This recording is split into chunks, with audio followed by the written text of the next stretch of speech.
Après avoir été éliminés dans les dernières secondes d'un Game 6 à domicile, les Detroit Pistons se sont déjà activés sur le marché de l'été, notamment avec la signature de Duncan Robinson. Le shooter de Miami Heat qui avait surtout explosé à la période de la bulle pour ensuite devenir un des meilleurs shooters de la ligue, a donc rejoint le Michigan et on va voir qu'en réalité, son style de jeu pourrait correspondre à l'identité de jeu des Detroit Pistons.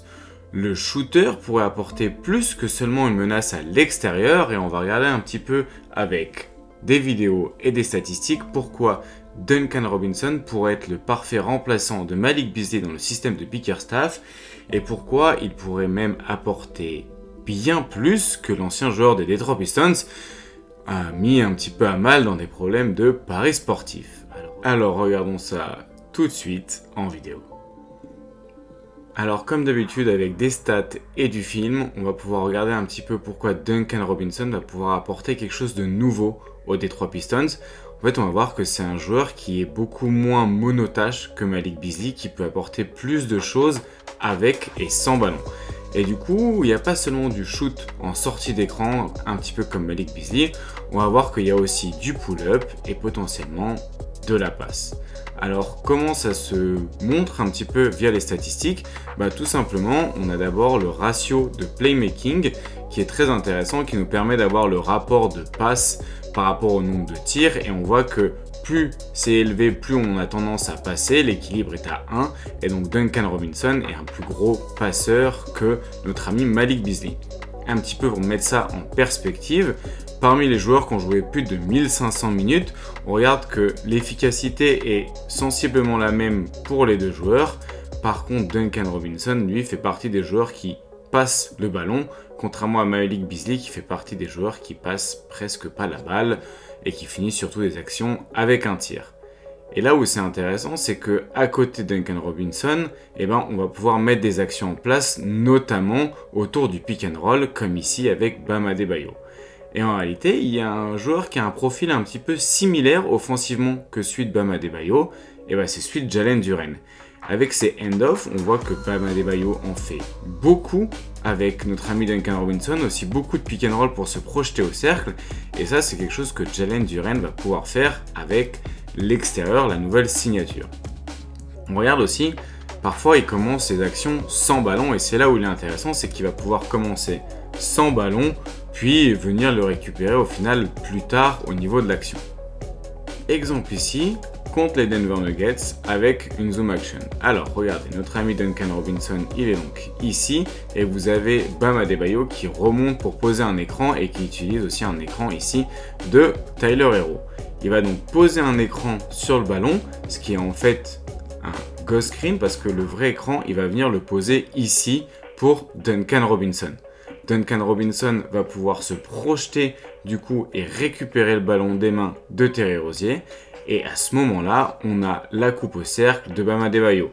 Et notamment, si c'était un joueur qui n'était pas capable de passer le ballon comme Duncan Robinson, cette pression mise par les joueurs de Denver aurait pu poser problème. Mais comme Duncan Robinson a ce petit passing, ça débloque des situations comme celle-ci.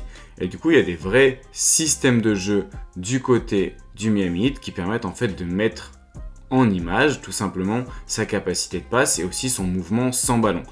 Et comme il y a énormément de gravité de tir autour de ce joueur, le passing se développe aussi beaucoup. Vous voyez qu'ici, la défense vraiment se projette pour protéger le tir de Duncan Robinson qui est très menaçant et ça libère tout simplement le mouvement vers le cercle. Et c'est là où du coup un joueur qui est aussi plus grand que Malik Beasley, c'est assez important, il fait 6'8" de taille et donc il peut se projeter un peu plus dans différents angles du terrain. Intéressant aussi de noter sa volonté un petit peu de driver un peu plus que Malik Beasley. Vous voyez ici, il refuse le tir mais par contre il profite de l'espace dans cette zone du terrain pour aller au cercle. Il remarque donc que l'aide du côté faible arrive et ça c'est une magnifique passe dans le dos de la défense pour un tir ouvert.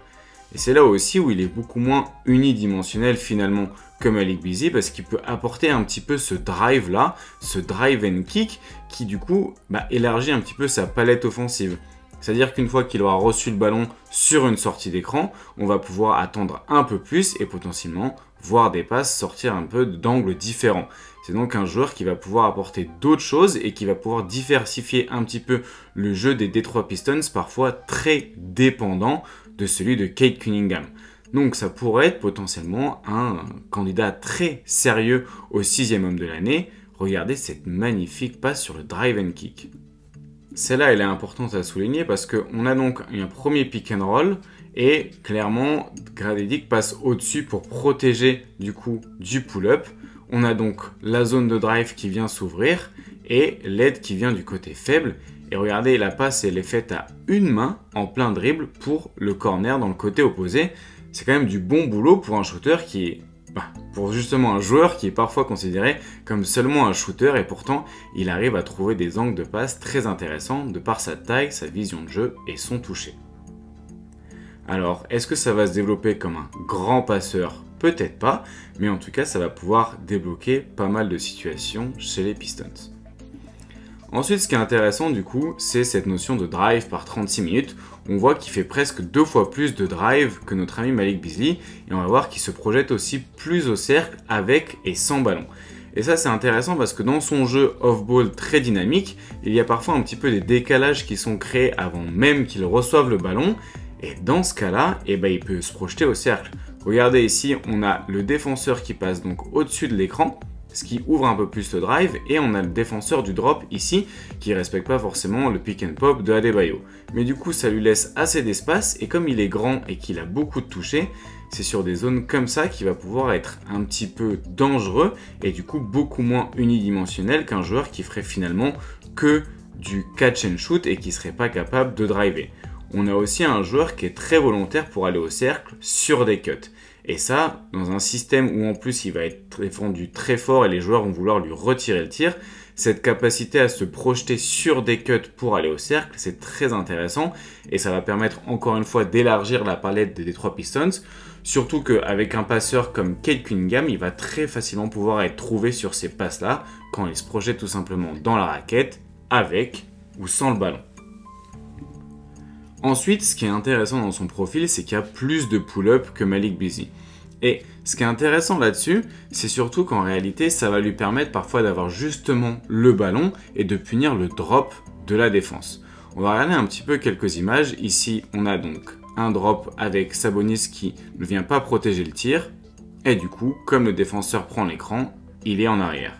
Et on va voir que ça va arriver contre beaucoup d'équipes qui jouent le drop, notamment par exemple nos amis de Indiana Pacers qui ici jouent le drop et ignorent du coup un petit peu la défense sans venir se projeter. Et un autre exemple ici avec notre ami Rudy Gobert. Regardez la position de Rudy Gobert, clairement il ne respecte pas entre guillemets assez le talent de Duncan Robinson qui pourtant est à 40% sur pull-up sur la saison. Et donc avec ses défenses de drop, Duncan Robinson en réalité devient plus qu'un simple tireur de catch and shoot, il devient une vraie menace avec le ballon dans les mains. La réalité, c'est qu'il va pouvoir porter la balle, profiter de deux écrans comme ici et punir le drop de Rudy Gobert. Et il y a quand même pas mal d'équipes qui jouent en drop. Autre exemple du coup qu'on a donné, c'était par exemple les Indiana Pacers. Et regardez sur ce match-là, dès qu'il y avait du drop, il en a profité tout simplement pour punir la position de Miles Turner. Et voilà, on a un joueur qui tire à 40% sur ces situations-là. Et en plus, il peut faire des pull-ups un petit peu en sortie d'écran. C'est là où c'est intéressant, c'est que c'est pas que du catch and shoot, mais c'est pas vraiment un pull-up non plus avec un portée de balle très long. Ici, par exemple, regardez, il profite d'un premier écran. Il vient récupérer la balle et ensuite se projette dans un deuxième écran. Il y a le drop de Miles Plumlee, ce qui lui laisse une zone de tir et il le prend. Donc on a un joueur en réalité qui est très dynamique, qui bouffe entre guillemets peu de ballons parce que du coup il va se projeter très vite, prendre une décision, le tir, la passe ou le drive. C'est des joueurs qui sont des role players très intéressants et très faciles à optimiser parce qu'ils prennent des décisions rapides qui sont souvent efficaces. On le retrouve très peu sur du mi-distance, on va le retrouver que dans les zones très efficaces avec des tirs au cercle, des catch and shoot à 3 points et parfois quelques pull-ups pour punir des positions en drop, notamment ici face aux Clippers avec Zubac qui est connu pour être un défenseur de drop, alors Duncan Robinson, il pull-up. Alors, avec JB Bickerstaff, ça va être intéressant de le projeter parce que Bickerstaff, c'est un petit filou. Et regardez par exemple, premier système un petit peu pour Malik Beasley qui était intéressant, où il va y avoir du coup 2 écrans, un ici et un là, pour Malik Beasley lors de ce match de playoff. Ça lui offre donc une zone de tir, et on va voir qu'en réalité, Bickerstaff a un playbook qui est très varié pour libérer son shooter. Et avec un playbook très varié pour libérer un shooter comme Malik Beasley, et ben ça va être d'autant plus intéressant avec un joueur comme Duncan Robinson qui en plus de ça peut ajouter la passe. Regardez cette action ici, c'est un winner, action développée par Brad Stevens. Alors c'est un peu plus qu'un simple winner, ici on voit qu'il vient d'abord profiter d'un premier écran de Jalen Duren pour ensuite reposer un écran pendant que Jalen Duren reste en position pour Tim Hardaway Jr. Il va ensuite remonter et c'est ici qu'on voit l'action, le winner, c'est le flare screen pour le côté opposé en profitant encore une fois d'un écran de Jalen Duren et c'est un 3 points semi-ouvert pour un shooter d'élite. Et c'est là où Duncan Robinson va pouvoir se faire kiffer, c'est parce que Bickerstaff va lui trouver des zones très intéressantes de tir avec une multiplication des écrans. Et il va aussi bien sûr retrouver ses end-off, les end-off qu'il adore justement un petit peu pour se projeter. Regardez, exemple ici avec Isaiah Stewart qui joue un petit peu comme Bam Adebayo ici avec le end-off et le tir à 3 points. Donc en réalité, transposer les aptitudes de Duncan Robinson à Détroit, ça va être plus que facile et ils vont pouvoir en profiter un maximum parce que il y a plus que du shoot, il y a aussi de la passe et du drive. Ici, il va poser un écran et profiter de la gravité sur drive de Cade Cunningham. Ça lui offre une pochette de tir, il la prend instantanément. C'est exactement le genre de comportement qu'on va pouvoir retrouver aussi avec Duncan Robinson. Et en vrai, la diversité du playbook de Bickerstaff est vraiment kiffante. Regardez ici, on a un pick and roll avec notre ami Isaiah Stewart pendant que Malik Beasley, lui, vient poser un écran ici. On a donc déjà 2 écrans. Et ensuite, ce qui se passe, c'est qu'il y a un nouvel écran d'Isaiah Stewart pour Malik Beasley qui revient ici. Et du coup, ça crée un chaos complet et un tir encore ouvert. Et c'est vrai que, imaginez un joueur comme Duncan Robinson avec son QI basket, son habilité à bouger un petit peu partout, à prendre des écrans et en plus à ajouter de la passe. Dans un tel système, on peut se dire que ça peut difficilement mal se passer. Et en fait, on a envie même de voir qu'est-ce que Bickerstaff va pouvoir inventer pour ajouter encore plus finalement de créativité au jeu des Pistons, encore plus de créativité au jeu de Duncan Robinson. Et encore une fois, on va pouvoir se demander est-ce que ça va un petit peu élever le plafond des Detroit Pistons qui sont vraiment une équipe fun à regarder jouer. Je vous laisse un petit peu sur cette action où vous allez voir qu'on a double écran. Bon, je vous la mets au ralenti parce que ça va parfois un peu vite. On a 2 écrans ici pour Fontecchio et vous allez voir que ensuite on a de nouveau 2 écrans ici pour Malik Beasley. On a un double écran, un double stagger, vraiment une petite action de kiffer et on a hâte de voir Duncan Robinson dans ces systèmes-là. Donc voilà un petit peu présentation du joueur et aussi parfois un petit peu du playbook de Bickerstaff en même temps. En tout cas, moi j'ai pris beaucoup de plaisir à faire cette vidéo. J'espère que ça vous aura intéressé, que vous aurez découvert à la fois le joueur et un petit peu les tendances collectives de JB Bickerstaff. Et puis moi je vous dis à très vite pour de nouvelles vidéos. À bientôt.